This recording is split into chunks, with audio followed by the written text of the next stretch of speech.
மாஸ்டருக்கு வணக்கம். அனைத்து சகோதர சகோதரிகளுக்கும் வணக்கம். பாபுஜி மாஸ்டர்னுடைய அனந்தத்தை நோக்கி இந்த புத்தகத்தில் இறுதி நிலை, தனிப்பட்ட ஆன்மா இறுதி பரம்பொருளோட ஐக்கியமடைந்த பிறகுதான் உண்மையான வாழ்வுங்கிறதே ஆரம்பமாகுது. அப்போது சுயம் முற்றிலுமாக தன்னுடைய எல்லா பதிவுகளையுமே கரைத்துவிட்ட நிலையில் இன்மைத்தன்மையை அடைஞ்சதுக்கு அப்புறமா தான் இந்த உண்மையான வாழ்வுங்கிறது அந்த ஆன்மாவிற்கு கிடைக்குது. இப்படியா ஒருத்தர் இறுதி நிலையை அடையும் போது அவர் இருக்கிறது ஒருமைப்பட்ட ஒரு நிலையில். அந்த நிலையில் எந்த உணர்வுகளுமே இருக்கிறதில்ல. நான், நீ, கடவுள், மையம், பூமா, இந்த மாதிரியான எந்த உணர்வுகளுமே இல்லாத ஒரு நிலை, ஐக்கியமான உணர்வு கூட இல்லாத நிலை. இப்படி சாத்தியமாகக்கூடிய கடைசி எல்லை வரைக்கும் ஐக்கியமடைந்த பின்னாடி அந்த நிலையிலேயே தொடர்ந்து தங்கியிருக்கும் போது நமக்கு கிடைக்கப்பெறுறது என்ன, அதாவது நாம் சாதிக்கிறது என்ன?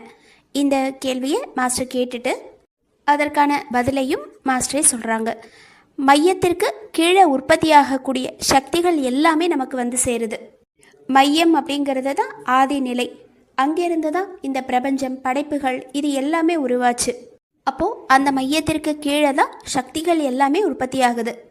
அந்த நிலையவே, அதாவது அந்த பூமாவோடையே இரண்டரை கலந்த நிலையில் இருக்கும்போது அங்கிருந்து உற்பத்தியாகக்கூடிய சக்திகள் எல்லாமே நமக்கு வந்து சேருது. அப்போது இந்த நிலையை அடைந்த ஒருத்தருக்கு இயற்கை செய்யக்கூடிய எல்லா வேலைகளையுமே அவரால் செய்ய முடியும். இந்த பிரபஞ்சத்திற்காக, இயற்கைக்காக வேலை செய்யக்கூடிய எல்லாமே அவருடைய ஆதிக்கத்திற்கு கீழே வருது அப்படின்னு சொல்கிறாங்க. அதோடு கூட இயற்கையினுடைய வேலை எந்த தடையுமே இல்லாமல் நடக்கிறதுக்கு அவர் ஆற்றலை கொடுக்குறாரு. அந்த அளவிற்கு அவர் உயர்ந்த நிலையில் இருக்கிறாரு அப்படிங்கிறத மாஸ்டர் சொல்கிறாங்க. அப்போது இந்த உலகத்தினுடைய நன்மைக்காக விரும்பக்கூடிய விளைவுகளை கொண்டு வர்றதுக்கு அந்த நிலையில் இருக்கிறவங்க பணிகளை செஞ்சிட்ருக்காங்க. நாம் நிறைய புனித நூல்களில் படிக்கிறோம், நிறைய கடவுளர்கள் இந்த உலகத்தில் விரும்பக்கூடிய விளைவுகளை கொண்டு வரணும் அப்படிங்கிறதுக்காக அப்பப்போ நிறைய யாகங்கள் நடத்துகிறாங்க அப்படின்னு சொல்லி. இப்போ இந்த விஷயங்கள்லாம் இதை பற்றின குறிப்புகள் எல்லாமே புனித நூல்களில் இருக்குது. அப்போது இந்த மாதிரி யாகம் பண்ணுறது, வழிபடுதல் நடத்துறது, இது எல்லாமே இருமைத்தன்மையில் இருக்கிறவங்களுக்கு மட்டும்தான் தேவைப்படுற ஒரு விஷயமா இருக்குது. அதாவது நான் கடவுள் அப்படின்னு சொல்லிட்டு நான் தனி, கடவுள் தனி அப்படின்னு சொல்லி தனித்தனியாக பாகுபடுத்தி பார்க்குறவங்களுக்கு தான் இந்த மாதிரியான பூஜைகள் எல்லாமே தேவைப்படுது. ஆனால் அந்த இருமைத்தன்மை அப்படிங்கிற ஒரு விஷயத்தையே மறந்த நிலையில் இருக்கக்கூடிய ஒருத்தர், இறைவனோட இரண்டரை கலந்த நிலையில் இருக்கக்கூடிய அவருக்குள்ள இருக்கிறது எல்லாமே சத்தியத்தினுடைய உண்மையான நிலை. உண்மையான சத்திய நிலைங்கிறது அவருக்குள்ளே கலந்து இருக்குது. அவருக்கு இந்த இயற்கையில் சம்மந்தப்பட்ட எல்லா பணிகளையுமே அவர் விரும்பக்கூடிய மாற்றம் இது எல்லாம் கூடவே கொண்டு வர்றதுக்கு அவர்கிட்ட ஆற்றல்ங்கிறது இருக்குது. சில சமயங்களில் நாட்கள் ஆனாலும் அவருடைய எண்ண சக்தி எல்லா விஷயங்கள்லையுமே செயல்படுது. அதாவது அந்த நிலையில் இருக்கக்கூடிய ஒருத்தர் இந்த உலகத்திற்கு ஒரு மாற்றம் தேவை அப்படின்னு சொல்லி தன்னுடைய எண்ண சக்தியை கொடுத்துட்டாரு அப்படின்னா அதற்கான வேலைகளை அவருடைய மனோசக்தியை பயன்படுத்தி செய்ய ஆரம்பிச்சிடுறாரு. காலம் வரும்போது அதனுடைய விளைவுகள்ங்கிறது இந்த பிரபஞ்சத்தில் வெளிப்படுது. இந்த விஷயத்தையும் மாஸ்டர் நமக்கு சொல்கிறாங்க. இப்போ அடுத்தது, இந்த மேலான உயர்ந்த உணர்வு மட்டத்தில் இருந்து மனதை ஆழ்ந்து ஒருமுகப்படுத்தி கணிக்கும்போது பல விஷயங்கள் தெரிய வரும் அப்படிங்கிறத சொல்லிட்டு, இந்த படைப்பு உருவாகிறதுக்கு முன்னாடி ஷோப் அப்படிங்கிற முதல் சலனம், அதாவது முதல் அதிர்வு அப்படிங்கிறது ஏற்பட்டது. அதில் இருந்து இந்த பிரபஞ்சம் உருவாகிற வரைக்கும் இடையில இருக்கிற அந்த கால அவகாசம் அப்படிங்கிறது 1,20,000 வருடங்கள். அந்த கால அவகாசத்தில் தான் படைப்புங்கிறது நடந்திருக்கு. இந்த விஷயத்தை மதிப்பிட முடிஞ்சிருக்கிறது. அதுக்கான காரணம் அப்படிங்கிறது அந்த உயர்ந்த மேலான உணர்வு மட்டத்தில் இருந்து மனதை ஒருமுகப்படுத்தும் போது இந்த மாதிரியான பல விஷயங்களை நம்மளால் மதிப்பிட முடியும் அப்படிங்கிறத சொல்கிறாங்க. இந்த 1,20,000 வருடங்களில் பல செயல்பாடுகள் இந்த பிரபஞ்சம் உருவாகிறதுக்கு நடந்திருக்கு. பூமான்னு சொல்லக்கூடிய மையத்தினுடைய அதற்கு கீழே இருக்கிற அந்த சக்தி பிரதேசத்தில் ஒரு அதிர்ச்சி ஏற்பட்டது. அதுதான் அந்த ஷோப் அப்படிங்கிற அந்த ஒரு சலனம். அதை தொடர்ந்து படைப்பு உருவாகிறதுக்கான செயல்பாடுகள் நடக்க ஆரம்பிச்சது. அந்த செயல்பாட்டிற்கு தேவையான பொருட்கள் இதை எல்லாத்தையுமே சேகரிக்கிறதுக்கு இந்த கால அவகாசங்கிறது தேவைப்படக்கூடியதாக இருந்தது. இந்த தகவலையும் மாஸ்டர் கணிச்சு நமக்கு சொல்லியிருக்காங்க. இதோட கூட மாஸ்டர் அவருடைய உள்ளுணர்வு மூலமாக கணிச்ச மேலும் பல தகவல்களை நமக்கு கொடுக்குறாங்க. இயற்கைக்கு ஆக்கக்கூடிய சக்தி, அழிக்கக்கூடிய சக்தி, இது ரெண்டுமே இருக்குது. அப்போது அந்த ஆக்கல் நடவடிக்கைகள் அது நடக்கும்போது அதனுடைய இயக்க விசை வலப்புற சுழற்சியாக இருக்கும். இந்த தகவலையும் வாசகர்களுடைய ஆர்வத்தை முன்னிட்டு சொல்கிறேன் அப்படின்னு சொல்கிறாங்க. அப்போ இதையே இடப்புற சுழற்சியாக திருப்பும்போது பிரபஞ்சம் படிப்படியாக தேய தொடங்கும். சூரியன், சந்திரன் இது எல்லாமே தங்களுடைய ஒளியை இழந்துரும். பூமியினுடைய ஆயுட்காலம் குறைஞ்சிரும். இதை சொல்லிட்டு அடுத்தது நான் முன்னாடி சொன்ன மாதிரி மையத்தை சுற்றி ஒரு வளையம் இருக்குது. அதை தாண்டி போகிறதுக்கு யாரையுமே அனுமதிக்கிறதில்ல. இருந்தாலும் ஒரு சில நொடிகள் அந்த வளையத்திற்குள்ள வலிய போய் எட்டி பார்க்க முடியக்கூடிய அளவுக்கு உயர்ந்த தகுதி பெற்ற ஒருத்தர் இருந்தாங்க அப்படின்னா அவங்க தன்னுடைய மனோசக்தியினுடைய வலிமையால் இந்த பிரபஞ்சத்தையே முடிவுக்கு கொண்டு வரக்கூடிய அளவுக்கு தன்னுடைய எண்ணத்துக்கு ஒரு வலு கொடுத்து அந்த மையத்தை சுற்றின வளையத்தில் தன்னுடைய எண்ண சக்தியை கொண்டு செலுத்தி, அதாவது அந்த வளையத்தோட தன்னுடைய எண்ணத்தை நிலைநிறுத்தி மைய பிரதேசத்தை நோக்கி பாய செஞ்சாங்க அப்படின்னா மொத்த ஜீவிதத்தையும் இன்மை நிலைக்கு கொண்டு வர முடியும். அதாவது இந்த ஜீவிதம் முழுவதையுமே இல்லாமல் ஆக்க முடியும். அப்போது அந்த நிலையை அடைந்த ஒருத்தரால் தன்னுடைய மனோசக்தியை பயன்படுத்தி எந்த எல்லை வரைக்குமே சென்று வேலை செய்ய முடியும் அப்படிங்கிறத மாஸ்டர் சொல்கிறாங்க. அந்த மாதிரி எண்ணெய் சக்தியை செலுத்தி, அதாவது அந்த வளையத்தோட எண்ணெய் சக்தியை செலுத்தி பணியாற்றும் போது அதன் மூலமாக சில அதிர்வுகள் கிரியேட் ஆகுது. அந்த அதிர்வுகள் இன்னும் அதிகமாக வெளிப்பட்டு அந்த சக்தியோடு சேர்ந்து பல விளைவுகளை கொடுக்க ஆரம்பிக்குது. இப்போது எந்த அளவுக்கு அங்கிருந்து சக்தி உற்பத்தி ஆகுதோ அந்த அளவுக்கு அதனுடைய செயல்பாடுகளும் ரொம்ப வலிமையானதாக இருக்குது. இப்போது இந்த மாதிரி கீழ் நோக்கி பாயக்கூடிய சக்திகளை தன்னுடைய மனோசக்தியினுடைய வலிமையால் மறுபடியும் மையத்தை நோக்கி திருப்பி விடும்போது வலப்புற சுழற்சியாக இருக்கக்கூடிய அசைவுகள் இடப்புற சுற்றா திரும்புது. இந்த மாதிரி தன்னுடைய மனோசக்தியை, அதாவது எண்ணெய் சக்தியை அந்த வளையத்தோடு கனெக்ட் பண்ணி எந்த மாதிரியான செயல்பாடுகளையும் அவங்களால செய்ய முடியும். அதன் மூலமாக இந்த பிரபஞ்சத்தில் ஆக்கல் நடவடிக்கைகள், அழித்தல் நடவடிக்கைகள், இந்த மாதிரி எது ஒன்றுத்தையுமே அவங்களால உருவாக்க முடியும் அப்படிங்கிறத மாஸ்டர் சொல்கிறாங்க. இந்த மாதிரி பல விஷயங்கள் இருக்கக்கூடிய நிலையில் ரொம்ப ஜாக்கிரதையாக நான் ஒன்னொன்றுத்தையுமே குறிப்பாக சொல்லியிருக்கேன் அப்படின்னாலும் உயர்ந்த நிலையில் இருக்கக்கூடிய ஒரு மனிதனுடைய உள்ளார்ந்த ஆற்றல்கள் பற்றி யாராலையுமே சரியாக மதிப்பீடு செய்ய முடியாது. ஏன்னா அந்த அளவுக்கு முன்னேறின ஒருத்தர் இயற்கையில் ஒரு குறிப்பிட்ட மாற்றம் கொண்டு வரணும் அப்படின்னு சொல்லி அவங்க விரும்பினாங்கன்னா அவங்க அந்த இறுதி நிலையோட தன்னுடைய மனோசக்தியை தொடர்பு ஏற்படுத்திக்கிட்டு அதற்கான வழிமுறையை அவங்க செய்ய ஆரம்பித்தாங்கன்னா அதில் அவங்களுக்கு தோல்விங்கிறதே கிடைக்காது. ரொம்ப எளிமையாக அந்த காரியங்கள் முடிஞ்சிடும். அவங்களால செய்ய முடியாதது அப்படிங்கிறது எதுவுமே கிடையாது. ஏன்னா அவங்க அந்த உண்மையான சத்திய நிலையோட தன்னுடைய சொந்த எண்ணத்தை இணைச்சிருக்காங்க. அப்படி இருக்கும்போது அவங்க தன்னுடைய சங்கல்ப சக்தியை பயன்படுத்தி இந்த பிரபஞ்சத்திற்கு என்ன தேவையோ அதை அவங்களால செய்ய முடியும். இது எப்படி நடக்குது அப்படின்னு சொல்லி கேட்குறாங்கன்னா அங்கே வார்த்தைகள்ங்கிறது எதுவுமே கிடையாது. ஏன்னா அதை சொல்லி யாருக்குமே புரிய வைக்க முடியாது அப்படிங்கிறதுக்கு சொல்கிறாங்க. அவங்க ஒரு நல்ல நோக்கத்தை தெரிவிக்கக்கூடிய வகையில் அவங்களுக்குள்ள ஒரு எண்ணத்தை உருவாக்கிக்கிட்டு மையத்தோடு தன்னை கனெக்ட் பண்ணிக்கிறாங்க. அதுக்கப்புறமா அவங்க என்ன நினச்சாங்களோ அந்த வேலைங்கிறது தானாக நடக்க ஆரம்பிக்குது. அந்த வேலைகள் அப்படிங்கிறது இறைவனுடைய ஆணையாகவே சொல்லப்படுறது. இதை இன்னொரு விதத்தில் சொல்லலாம் அப்படின்னா, ஒரு கம்பியினுடைய ஒரு முனையை தொட்டோன்னே அடுத்த முனைக்கு அந்த அதிர்வுங்கிறது பாயிற மாதிரி உயர்ந்த நிலையில் இருக்கக்கூடிய ஒருத்தர் தன்னுடைய இதயத்தில் என்ன நினைக்கிறாரோ அந்த எண்ணம்ங்கிறது பூமாவோட பிரதிபலிக்குது, அதாவது பூமால எதிரொலிக்குது. அந்த விதமாக அவருடைய இதயத்திற்கும் பூமாவிற்கும் நடுவில் இந்த தொடர்புங்கிறது இருக்குது. அந்த தொடர்பு இருக்கிறதுனால தான் இது எல்லாமே சாத்தியமாகுது அப்படின்னு சொல்கிறாங்க. ஒரு பக்தர் இந்த நிலையை அடைஞ்சதுக்கு அப்புறமா சரியாக சொல்ல போனால் இனிமேலும் அவர் மன்றாடி பிரார்த்திக்க வேண்டிய அவசியம் அப்படிங்கிறது கிடையாது. அவருடைய தாழ்மையான பிரார்த்தனைங்கிறது எப்படி இருக்கணுமோ அது தொடர்ந்து இருந்துக்கிட்டே இருக்கு. அவர் எப்போவுமே அந்த பிரார்த்தனை நிலையிலேயே இருக்கிறாரு. அவருக்குள்ளே இருக்கிற மென்மையான ஒழுக்கம், அந்த உயர்ந்த பிணைப்பு, இது எப்போவுமே ஒரு பராமரிக்கப்பட்ட நிலையிலேயே இருக்குது. அப்படி இருக்கும்போது இந்த உலகத்திற்கு தேவையான பணிகள் சம்பந்தப்பட்ட கட்டளைகளை அவர் தன்னிச்சையாகவே இறுதி பரம்பொருள்கிட்டேருந்து பெற ஆரம்பிக்கிறாரு. அவருக்குன்னு தனிப்பட்ட ஸ்தானம் அப்படிங்கிறது எதுவும் கிடையாது. இதை சொல்லிட்டு இந்த உலகம், இந்த பிரபஞ்சம், இயற்கை, இது எல்லாத்தையுமே சீர்படுத்தணும் அப்படிங்கிற நோக்கத்தை தவிர அவருக்கு இந்த நிலைங்கிறது வேற எதுக்காகவுமே கொடுக்கப்படலை. இந்த உலகத்தில் ஒரே நேரத்தில் இந்த மாதிரியான உயர்ந்த மனிதர்கள், விசேஷ மனிதர்கள் 2 பேர் இருக்கவே முடியாது.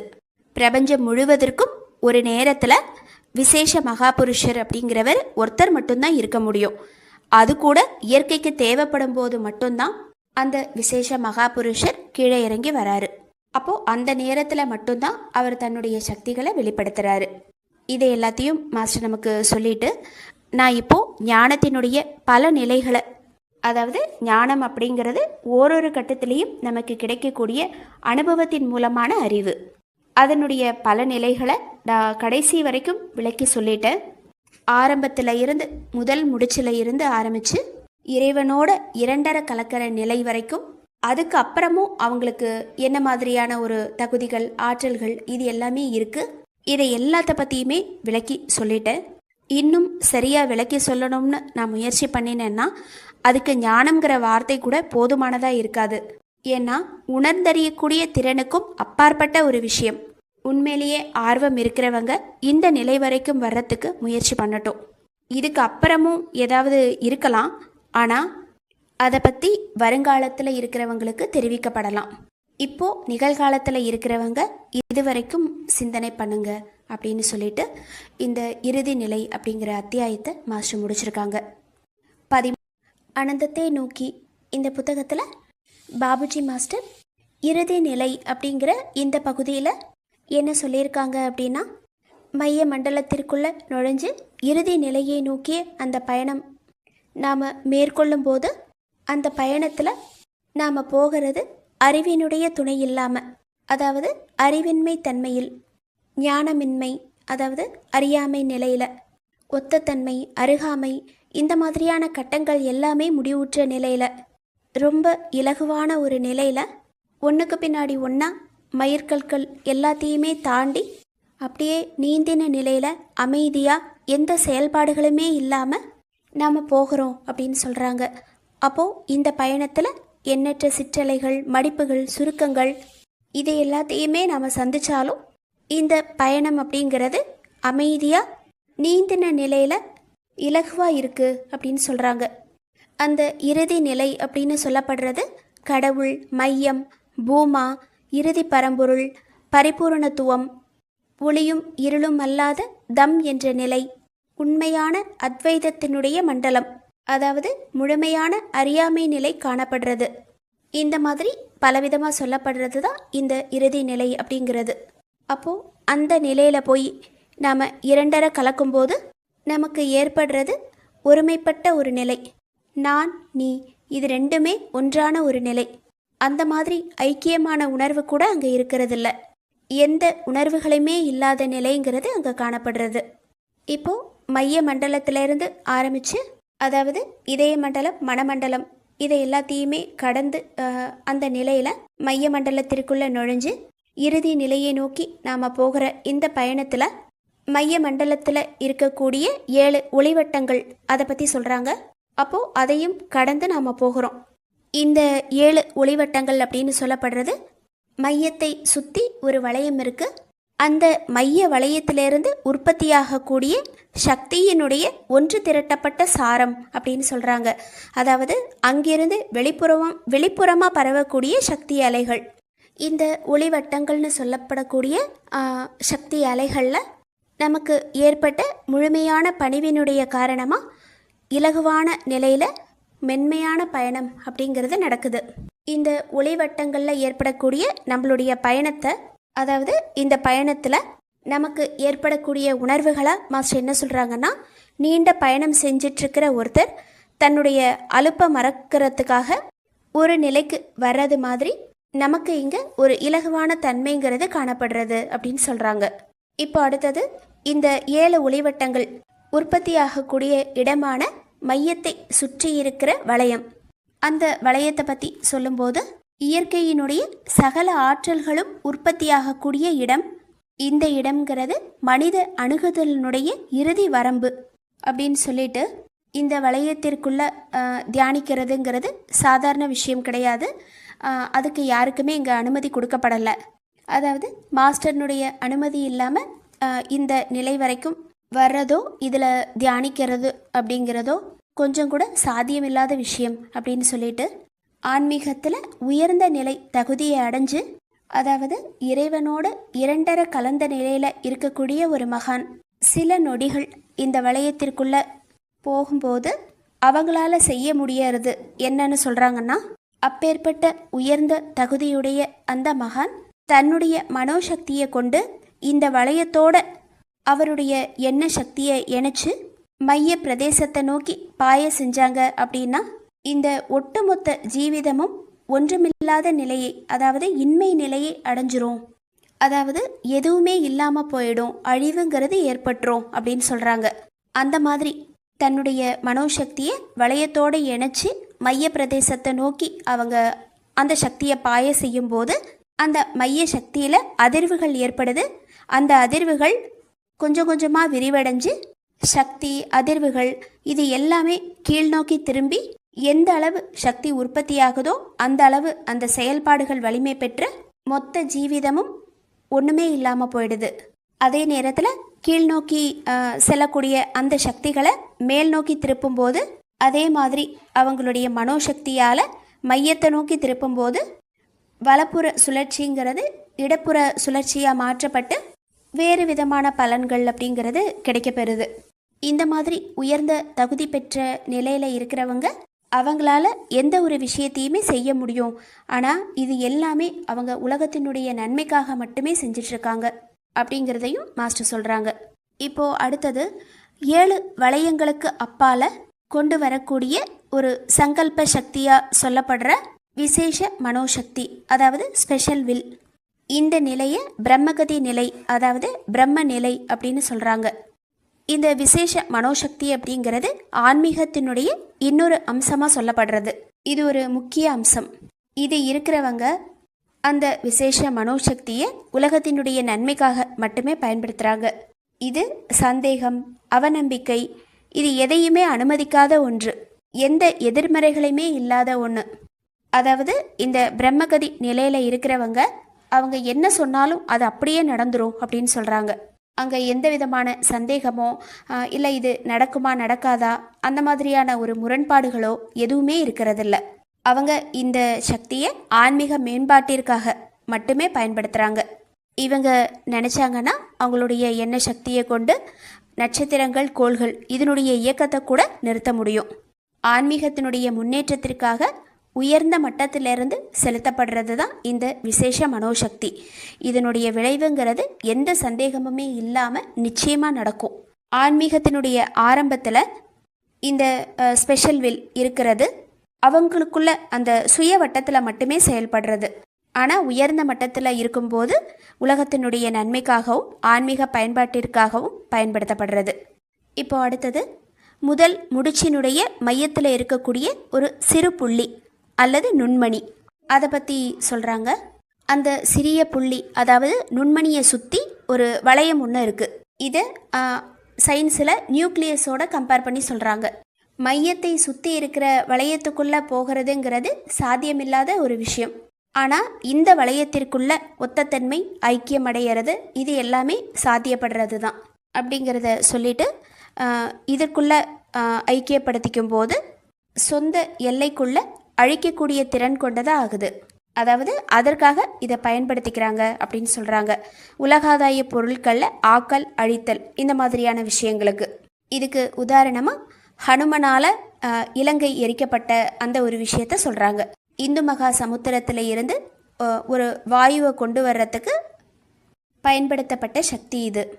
இதை பயன்படுத்தக்கூடிய வழிமுறைன்னு சொல்லிட்டு இந்த முதல் முடிச்சினுடைய மையத்தில் இருக்கக்கூடிய அந்த சிறு புள்ளியில் இருக்கிற அந்த சக்தியை தன்னுடைய எண்ணத்தால் ஈர்த்து, அதாவது தன்னுடைய மனோசக்தியை பயன்படுத்தி குறிப்பிட்ட இடத்துல திசை திருப்பும் போது அதற்கான விளைவுகள் அப்படிங்கிறது ஏற்படுது. இதில் இந்த சக்தியை பக்கத்தில் இருக்கிற இடத்துக்கு மட்டும் இல்லாமல் தொலைவில் இருக்கிற இடத்துக்கும் செலுத்தலாம் அப்படிங்கிறத சொல்கிறாங்க. இதனுடைய நோக்கம் அப்படிங்கிறது நிச்சயமாக உலக நன்மைக்காக மட்டும்தான். உத்தரவுகளுக்கு, அதாவது இயற்கையினுடைய உத்தரவுகளுக்கு கட்டுப்பட்டு தான் இது எல்லாமே நடத்தப்படுறது. கடைசியாக மாஸ்டர் சொல்கிறது என்னென்னா, மனித மனம்ங்கிறது 2 பகுதிகள் கொண்டது. ஒரு பகுதி நம்மக்கிட்ட இருக்குது உலகாதாய விஷயங்களில், இன்னொரு பகுதிங்கிறது கடவுள் வரைக்கும் போகுது, தெய்வீக விஷயங்கள் எல்லாத்தையுமே உள்ளடக்கின ஒன்று. இப்போது இது 2த்துக்கும் ஒருங்கிணைப்புங்கிறது தேவை. நம்மளுடைய கீழ்நோக்கின மனப்போக்குகளை மேல் நோக்கி திசை திருப்பும் போது மனித வாழ்க்கையில் மாற்றங்கள் ஏற்படுது, நம்மளுடைய மனதும் ஒழுங்குபடுத்தப்படுறது. அந்த மாதிரி ஒருங்கிணைக்கப்பட்டு உயர்ந்த நிலையை நோக்கி பயணம் செய்கிறவங்க சொல்லப்பட்டிருக்கிற 12 முடிச்சுக்களையும் கடந்து, அதாவது 13 முடிச்சுக்களையும் கடந்து மைய பிரதேசத்துக்குள்ளே நுழைஞ்சு அதற்கு அப்புறமா வரக்கூடிய 7 ஒளிவட்டங்களை கடந்து பூமான்னு சொல்லக்கூடிய இறுதி பரம்பொருளோட ஐக்கிய நிலை, அதாவது லயாவஸ்தா அடைஞ்சு அந்த நிலையில் ஆன்மீகத்தினுடைய அந்த களத்தில் இருக்கிற செயல்பாடுகள் எல்லாமே முடிவுக்கு வருது. எண்ணங்கள், உணர்வுகள், உணர்ச்சிகள், பதிவுகள், சமஸ்காரங்கள் இந்த மாதிரி எல்லாமே முடிஞ்ச நிலையில், எதுவுமே இல்லாத ஒரு நிலையில் அவங்க இருக்கிறாங்க. அந்த ஐக்கிய நிலை ஏற்பட்ட பின்னாடி பூமாங்கிற கருத்து உயிர்ப்பிக்கப்படுது. அதுதான் சத்திய வாழ்வினுடைய உண்மையான ஒரு நிலை, நமக்கு ஏற்படுற உண்மையான ஜீவிதம். அந்த நிலையில் இயற்கையினுடைய ஆணைகள் எல்லாமே வர தொடங்குது. அதோட கூட மையத்திற்கு கீழே உற்பத்தியாகக்கூடிய சக்திகள் எல்லாமே அவங்களுக்குள்ள வர தொடங்குது. இப்படி எல்லாமே வரக்கூடிய அந்த நிலையில் பல விஷயங்களை உலகத்தினுடைய நன்மைக்காக அவங்க செய்ய ஆரம்பிக்கிறாங்க. அதாவது இந்த உலகத்தில் அவங்க விரும்பக்கூடிய மாற்றத்தை கொண்டு வர்றதுக்கு தன்னுடைய மனோசக்தியை பயன்படுத்தி அவங்க பல செயல்பாடுகளை நிகழ்த்துறாங்க. இந்த மகா புருஷர் பிரபஞ்சத்தை சீர்படுத்தக்கூடிய நோக்கத்திற்காக மட்டுமே, அதாவது இயற்கைக்கு தேவைப்படும் போது மட்டுமே வரக்கூடிய ஒருத்தர் இவர். இந்த உலகத்தில் ரெண்டு பேராக இருக்கவே முடியாது, ஒருத்தர் மட்டும்தான் இருக்க முடியும் அப்படிங்கிறதையும் மாஸ்டர் சொல்கிறாங்க. பூமா, இதயம் இது 2மே தொடர்பு கொண்ட அந்த நிலையில், சத்திய நிலையோடு இணைந்த அந்த ஒரு நிலையில் பல விஷயங்களை மதிப்பீடு செய்ய முடியும் அப்படின்னு சொல்லிட்டு பாபுஜி மாஸ்டர் மதிப்பீடு செஞ்ச சில விஷயங்களை நமக்கு தகவலாக கொடுக்குறாங்க. முதல் விஷயமா ஷோப் அப்படிங்கிற அந்த ஒரு சலனத்திலிருந்து படைப்பு உருவாகிற வரைக்கும் இடைப்பட்ட காலமாக சொல்லப்படுறது 1,20,000 வருடங்கள் அப்படிங்கிறது. அப்போது படைப்பு உருவாகிறதுக்கு இத்தனை வருடங்கள் தேவைப்பட்டிருக்கு. இதை ஒரு தகவலாகவும், அடுத்த தகவலாக இயற்கைக்கு ஆக்கும் சக்தி, அழிக்கும் சக்தி 2மே இருக்குது. அப்போது ஆக்கல் நடவடிக்கைகளில் ஈடுபடும் போது அதனுடைய இயக்க விசை வலப்புற சுழற்சியாகவும், அழித்தல் நடவடிக்கைகளுக்கு இடப்புற சுழற்சியாகவும் இருக்குது. அழித்தல் நடவடிக்கை இடப்புற சுழற்சியாக இருக்கும்போது அதனுடைய விளைவு அப்படிங்கிறது சந்திரன், சூரியன் இது எல்லாமே ஒளி இழந்து போயிடுது, பூமியினுடைய ஆயுட்காலம் எல்லாமே குறைக்கப்படுது. அப்போது இந்த தகவலையும் பாபுஜி மாஸ்டர் நமக்கு கொடுத்துருக்காங்க. இந்த மாதிரி சூட்சுமமான விஷயங்கள் எல்லாமே உயர்ந்த நிலையை அடைந்து இறுதி நிலையோடு தன்னை இணைச்சிக்கும் போது உள்ளுணர்வின் மூலமாக தெரியப்படக்கூடிய விஷயங்கள். அப்போது அந்த நிலையை அடையும் போது இது எல்லாமே சாத்தியம்தான். இது மட்டும் இல்லை, இன்னும் பல விஷயங்கள் சாத்தியப்படும் அப்படிங்கிறத மாஸ்டர் சொல்கிறாங்க. அப்போது இது எல்லாத்தையுமே உங்களுடைய ஆர்வத்தை பொறுத்து முயற்சி பண்ணி பார்த்து அனுபவத்தின் மூலமாக எல்லாருமே தெரிஞ்சுக்கோங்க அப்படிங்கிறத சொல்லிட்டு இந்த பகுதியை மாஸ்டர் முடிச்சிருக்காங்க. இறுதி நிலை இதோட முடிஞ்சுது. கடைசியாக சார்ஜி மாஸ்டர் சொன்ன ஒரு சின்ன கதை. நந்தனார் அப்படிங்கிறவனுடைய கதை எல்லாருக்கும் தெரிஞ்சிருக்கும் அப்படின்னு சொல்லிட்டு, அவர் தமிழ்நாட்டில் பிறந்த ஒரு எளிய அடியவர். சமுதாயத்தை பொறுத்த வரைக்கும் அவர் தாழ்ந்த நிலையில் இருந்தாலும் அவருடைய மனம் எப்போவுமே சிவபக்தியால் நிறைஞ்சிருந்தது. எப்போவுமே சிவா சிவா அப்படின்னு சொல்லி பாடிக்கிட்டே இருப்பார். அதாவது எப்போவுமே சிவனுடைய நினைப்பு மட்டுமே அவருடைய நினைவில் ஓடிட்டுருக்கும். நந்தனாருக்கு ஒரு பெரிய ஆசை ஒன்று இருந்தது. சிதம்பரம் நடராஜர் கோவிலில் போய் நடராஜரை தரிசிக்கணும் அப்படிங்கிறது தான் அவருடைய ஆசை. சமூகத்தினுடைய நிலையால் அவரால் கோவிலுக்குள்ளே போக முடியாத ஒரு நிலை. அவர் கோவிலுக்கு வெளியில் இருந்தே எப்போவுமே கண்ணீர் மல்க அழுதுகிட்டே இருப்பார். அதே மாதிரி ஒரு நாள் கோவிலுக்கு வெளியில் இருந்து என்னை நீ ஏற்க மாட்டாயா அப்படின்னு சொல்லி கண்ணீர் மல்க அழுகிறாரு. அதாவது உருகி பிரார்த்தனை பண்ணுறாரு. அந்த நேரத்தில் சிவனுடைய கருணையால் சிவன் கோவிலில் அவருக்கு எதிரில் இருந்த நந்தி இவருக்காக நகர்ந்து வழிவிட்டது. அப்படி நந்தி நகர்ந்தப்போ அவர் கடவுளுக்கு அதாவது அவருக்கு கடவுளினுடைய தரிசனம் கிடைச்சிது.